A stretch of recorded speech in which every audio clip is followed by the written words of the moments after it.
at a very young age and became a forever Leafs fan. I became a Leaf fan back in 1967. I was down at the parade with my brother and my dad. Since that day, I became a true diehard Leaf fan. Hi, my name is Mario Carnevale. I have a tattoo that I created myself, designed it. On the tattoo, it says Forever Leaf Fan on the top, and at the bottom, it has the year that I was born in 1959. Once it was done, it was like I was in heaven. I think it's a really neat design, really good. Shows that he's a forever Leaf fan. Mario is a real good kid. He's always, had a tough time. We all had a tough time. Growing up was very hard for me because we supported my parents. We worked very, very, very hard. And it was an escape for me just to follow hockey and be part of hockey. That was my greatest escape. My parents came from Italy back in '55. We lost a brother at the age of 5 due to leukemia. So my parents had a real tough time, went through hardship, depression.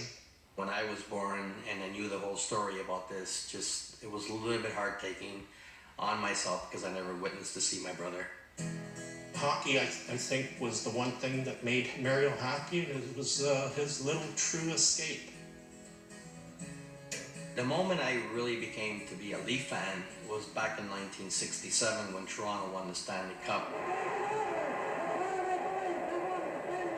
I was down at the parade with my dad and my brother, and you had Dave Keon and a few other players pulling the Stanley Cup, and I just brought tears to my eyes. And it just made me feel that I was part of that group. The joy that he had, you could see it in his eyes. That's what made Mario the Leaf fan he is today. Mario at the parade, we couldn't control him. He wanted to get out there, jump in with them and, congratulate them. It was just his joy. Watching the game at Maple Leaf Gardens was very special. Being in the arena just brought a whole bunch of joy to me. I've gone to at least 50 games at Maple Leaf Gardens.